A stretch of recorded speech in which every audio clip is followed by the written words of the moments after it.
ವರ್ಷ ಅಂತಂದರೆ 100 ವರ್ಷ ಅಂತಂದರೆ 36,000 ದಿವಸ. ಭಾಗವತ ಇರುವುದು 18,000 ಶ್ಲೋಕ. ಹಾಗಾದರೆ 55 ವರ್ಷ ಬದುಕಿದ್ರು ಭಾಗವತ ಪೂರ್ತಿ ಓದುವುದು. ಪ್ರಹ್ಲಾದರಾದರೂ ಆಯುಷ್ಯದ ವಿಭಾಗ ಎಲ್ಲ ಮಾಡಿದ್ದಾರೆ. 50 ವರ್ಷ ನಿದ್ದೆಯಲ್ಲೇ ಕಳೆದಿದ್ದೇವೆ, ಮತ್ತೆ 55 ವರ್ಷ ಉಳಿದದ್ದು ನಿನ್ನ ಆಯುಷ್ಯ. ಅದರಲ್ಲಿ 20 ವರ್ಷ ಬಾಲ್ಯದಲ್ಲಿ ಹೋಯಿತು, ಕೊನೆ 20 ವರ್ಷ ವಾರ್ಧಕ್ಯದಲ್ಲಿ ಹೋಯಿತು, ಮತ್ತೆ 15 ವರ್ಷ ಉಳಿದದ್ದು. ಆ 10 ವರ್ಷದಲ್ಲಿ 5 ವರ್ಷ ಮನೆಗೆ ಬೇಕಾದ್ದನ್ನೆಲ್ಲ ತಂದು ಹಾಕ್ಲಿಕ್ಕಾಯಿತು, ಮತ್ತೆ ಉಳಿದದ್ದು 5 ವರ್ಷ. ಎಷ್ಟರಲ್ಲಿ 3 ವರ್ಷದಲ್ಲಿ ಆಯುಷ್ಯದಲ್ಲಿ ಕೂಡ 2 ವರ್ಷ ಮೂಡಿಲ್ಲ ಅನ್ನೋದು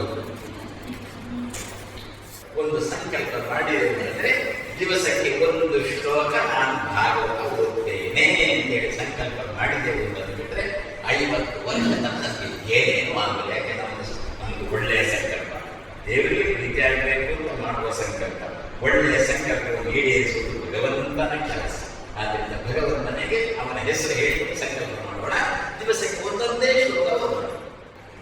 ಏನು ನಾವು ಕಾಯಿಲೆ ಸಕ್ಕರೆ ಕಾಯಿಲೆ ಮನೆಗೆ ತಿಮ್ಮಪ್ಪನ ಲಡ್ಡು ಹಿಡ್ಕೊಂಡು ಯಾರೋ ಏನು ಮಾಡ್ತೀರ? ತಿಂದೆವು ಸಕ್ಕರೆ ಕಾಯಿಲೆ. ಯಾಕಲ್ಲ ಲಡ್ಡು ತಿಂದ್ರು ಕೂಡ ಸಕ್ಕರೆ ಕಾಯಿಲೆ. ಇವ ತಿಮ್ಮಪ್ಪನ ಪ್ರಸಾದ ಅಂತ ತಿನ್ನುತ್ತಿಲ್ಲ, ಏನಾಗುತ್ತೋ ಕೆಲವರು ಏನ್ ಮಾಡ್ತಾ ಇದ್ದಾರೆ, ಒಂಚೂರು ತೆಗೆದು ಬಾಯಿಗೆ ಹಾಕೊಳ್ಳೋದು ಈಗಲೂ ಉಂಟಲ್ಲ. ಒಳಗೆ ಕಷ್ಟವಾಗಿ ದೇವರ ಪ್ರಸಾದ ನನಗೇನು ಆಗೋದು. ದೇವರ ಪ್ರಸಾದ ಅಂತ ಹೊರದುಕೊಂಡು ನಾನು ಹೇಳಿದಂತೆ ಹೋಗಿದ್ದಂತ ಹೊರದ್ರೆ ಸಾಯಿತು ಖಂಡಿತ. ದೇವರ ಪ್ರಸಾದ ಏನಾದರೂ ಹಾಕಿ ದೇವರ ಪ್ರಸಾದ ರೂಪದಲ್ಲೇ ತಗೊಳ್ಬೇಕು. ಈಗ ನಮ್ಮಲ್ಲಿ ಉಂಟಲ್ಲ ಆ ಪ್ರಸಾದ ದೊಡ್ಡ ಲಡ್ಡು ಬಂದ್ರೆ ಅದರಲ್ಲಿ ಒಂಚೂರು ತೆಗೆದು ಬಾಯಿಗೆ ಹಾಕೊಂಡಂತೆ ಭಾಗವತ ಅದು ಕೂಡ ಒಂದು ದೊಡ್ಡ ಲಡ್ಡು ಅಂತಂದು. ಆದ್ದರಿಂದ ಇಡೀ ಲಡ್ಡು ತಿನ್ಲಿಕ್ಕೆ ನಿನ್ನಿಂದ ಸಾಧ್ಯ ಆಗೋಲ್ಲ. ವ್ಯಾಸರು ಹೇಳ್ತೀವಿ ಏನು ಹೇಳಿದ್ರು, ಲಡ್ಡು ಮಾಡಿದ ವ್ಯಾಸರೇ ಏನು ಲಡ್ಡು ಮಾಡಿದ್ರು ಅಂತಂದ್ರೆ ಭಾಗವತ ಬರೆದ ವ್ಯಾಸರೇ ಏನು ಹೇಳಿದ್ದಾರೆ ಅಂತಂದ್ರೆ ಶ್ಲೋಕಾರ್ಥಂ ಶ್ಲೋಕಪಾದಂ ವಾ ನಿಗಮ ಕಲ್ಪತರೋ ಗಲಿತಂ ಫಲಂ ಶುಭಂ ಅಮೃತ ದ್ರವ ಸಂಯುತಂ. ಇಷ್ಟು ಸಾಕು ಒಂದು ದಿವಸಕ್ಕೆ. ಪಿಬತ ಭಾಗವತಂ ರಸಂ ಆಲಯ ಮೂರವೋ ರಸಿಕ ಭೂಮಿಭಾವ ಅಂತ ನಾಡಿ. ಇಷ್ಟೆಲ್ಲ ಸ್ವಾಮಿ ಹಾಗಾದ್ರೆ ಇದು ಖಂಡಿತ ಓದು.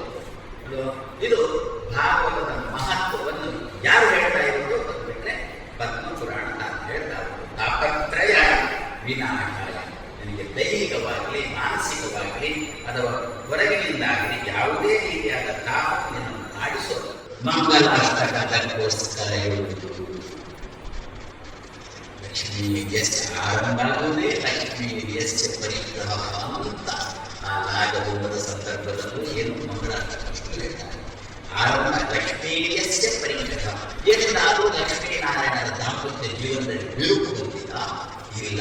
ಅದೇ ರೀತಿ ನವ ದಂಪತಿಗಳ ಜೀವನದಲ್ಲಿ ಬಿರುಕು ಬರಬಾರದು ತಿಳ್ಕೊಂಡು ವಿಶ್ವಾಮಿತ್ರ ಪರಾಶರ ಔಪಭ್ಯಗವ ತಿಳ್ಕೊಂಡು ಅದಕ್ಕೋಸ್ಕರ ಮಂಗಳಾಷ್ಟಕ ಪರಾಶರ ಹೆಸರು ನಿತ್ಯ ಕಾಲದಲ್ಲಿ ಚಿಂತನೆ ಮಾಡುವುದು. ನಿತ್ಯ ಸತಿಪತಿಗಳು ಪರಸ್ಪರ ಚಿಂತನೆ ಮಾಡಿಕೊಳ್ಳಿ, ಮಕ್ಕಳ ಬಗ್ಗೆ ಅಪ್ಪನ ಚಿಂತನೆ ಮಾಡಿಕೊಳ್ಳಿ. ಆವಾಗ ಮನಸ್ಸು ಎಲ್ಲಿ ಲಗಾವಾಗಬೇಕು ಅಲ್ಲಿ ಚೆನ್ನಾಗಿ ಲಗಾವಾಗುತ್ತೆ. ಆ ದೃಷ್ಟಿಯಲ್ಲಿ ವೇದವ್ಯಾಸದೇವಿ ದಿವಸ ಎನ್ನನ್ನು ಕಳೆದಿರತಕ್ಕಂಥ ಅಮ್ಮ ಸತ್ಯವತಿ, ಕಳೆಯಲಿಕ್ಕೆ ಕಾರಣರಾಗಿರ್ತಕ್ಕಂಥ ಅಪ್ಪ ಪರಾಶರ ಸತ್ಯಂ ಪರಂ ಧೀಮಹಿ ಕೇಳಿಕೊಂಡು